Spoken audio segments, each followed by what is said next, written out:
Pak, untuk rumahnya Pak yang di rumah yang di Colomadu pensiun. Rumah itu masih kewenangan di Kementerian Sekretariat Negara karena masih belum diserahkan pada saya dan saya melihat juga belum selesai.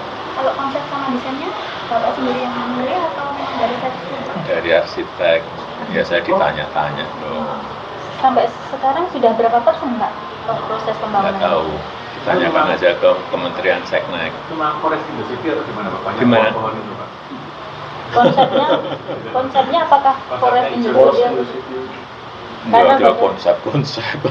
Nanti rencananya akan ditempatnya? Nggak, tetap di rumah lama. Ya, yang lain. Udah punya rumah kok. Kita ini udah punya rumah, meskipun rumahnya kecil, ya apapun tetap senang di rumah yang lama. Terus nanti difungsikan sebagai apa Pak? Banyak. Untuk rumah yang di Colomadu? Ya bisa aja untuk pertemuan. Apakah berpotensi menerima tamu? Nggak tahu, saya nggak tahu, saya belum tahu. Bapak apakah berpotensi dibuka sesekali untuk ruang publik Pak? Apanya? Rumah dibuka untuk umum gitu. Ya bisa aja. Kayak di Loji Gandrung. Bisa aja. Belum, diserahkan aja belum, udah ditanya-tanya. Nanti pindah domisili nggak Pak? Pindah domisili? Enggak, tetap di Sumber. Karena ini Di Sumber. kabarnya udah 90% Pak. Ya udah tahu itu, tanya saya Pak. Pak ada pendoponya itu Pak? Hah? Ada pendoponya? Enggak ada. Udah. Siap.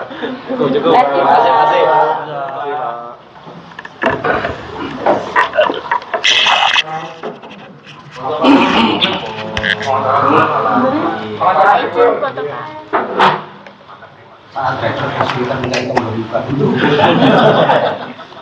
Dari sekian banyak yang sudah dilakukan cuma itu susah.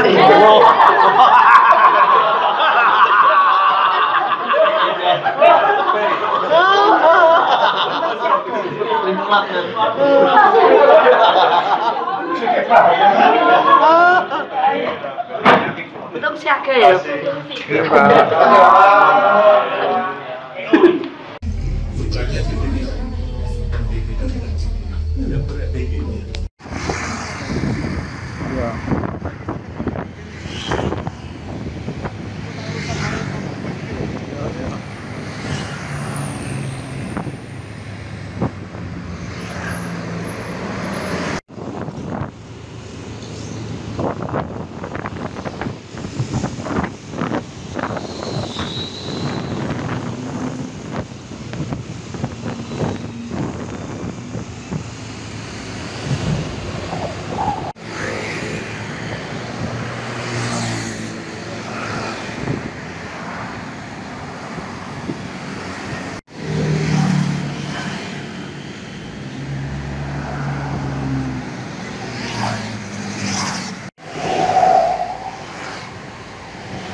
Burung. Oke. Oke. Cek tangannya kita. Oke. Kita gede.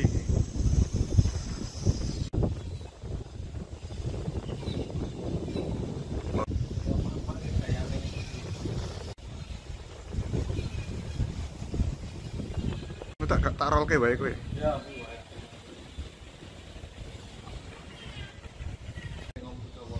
Sing ndi? Seperti apa Pak teman-teman? Ini, jadi kita harus tahu masalahnya dulu. Ya. Di Jakarta itu kemacetannya sudah parah. Ini sudah sejak 30 tahun, 40 tahun yang lalu, 20 tahun yang lalu. Dan Jabodetabek juga kemacetannya parah. Termasuk Bandung juga kemacetannya parah. Dari kemacetan itu, negara rugi secara hitung-hitungan, kalau di Jakarta saja kira-kira 65 triliun per tahun. Kalau Jabodetabek plus Bandung, kira-kira sudah di atas 100 triliun per tahun. Nah, untuk mengatasi itu,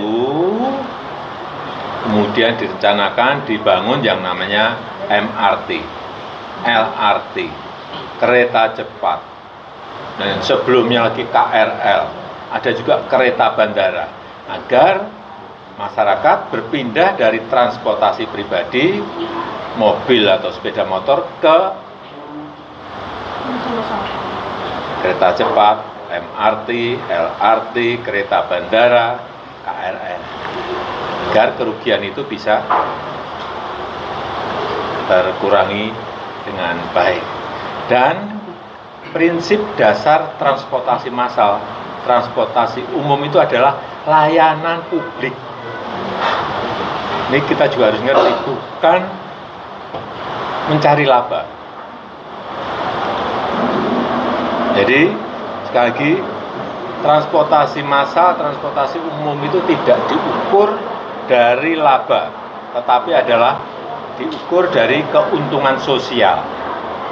Social return on investment. Apa itu?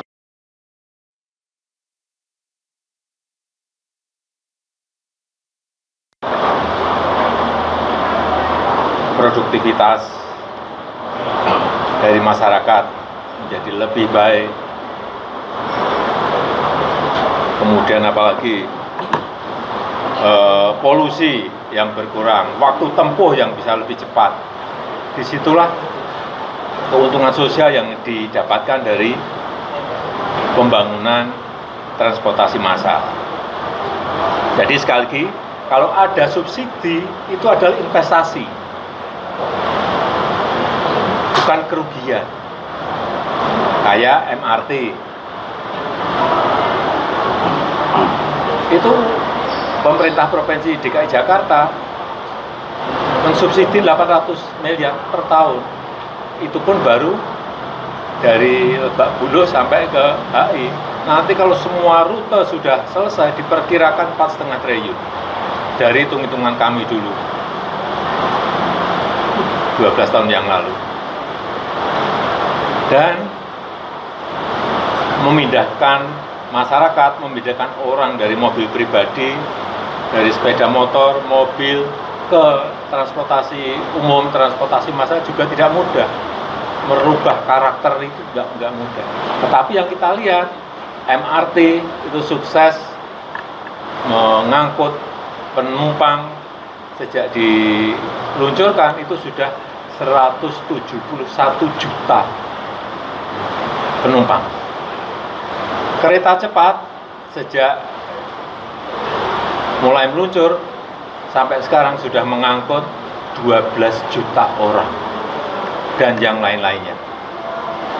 KRL saya belum punya data, LRT saya belum punya data.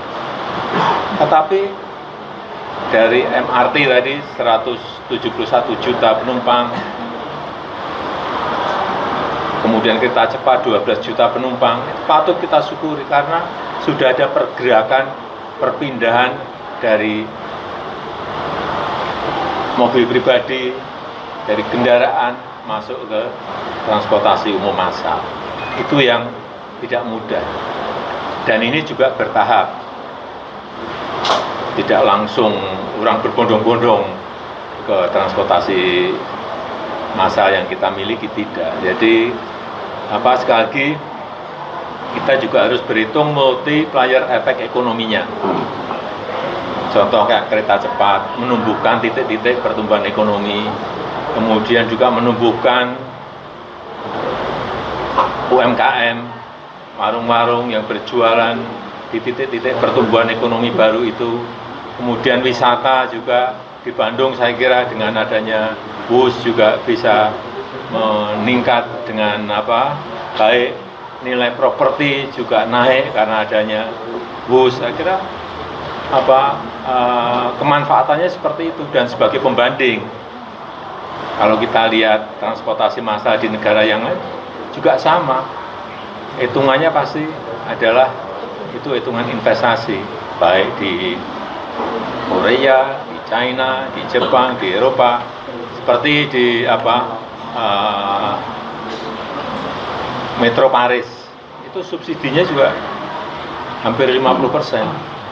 Di London Underground, di metronya London ini juga sama, subsidinya hampir mencapai 50%.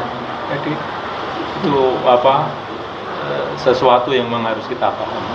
Artinya kalau untuk hitungan kerugian itu sudah diprediksi Pak Jokowi sebelumnya, Pak?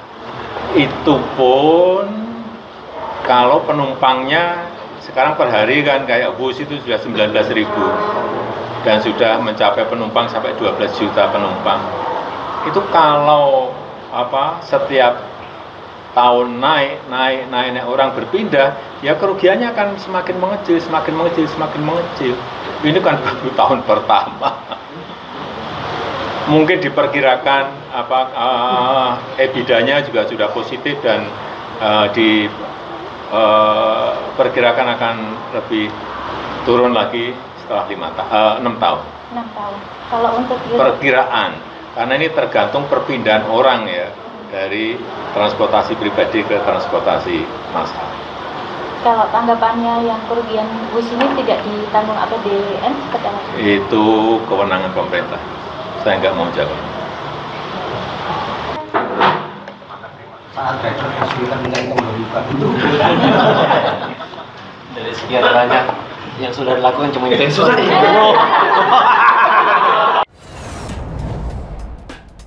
Saatnya Gen Z tentukan arah.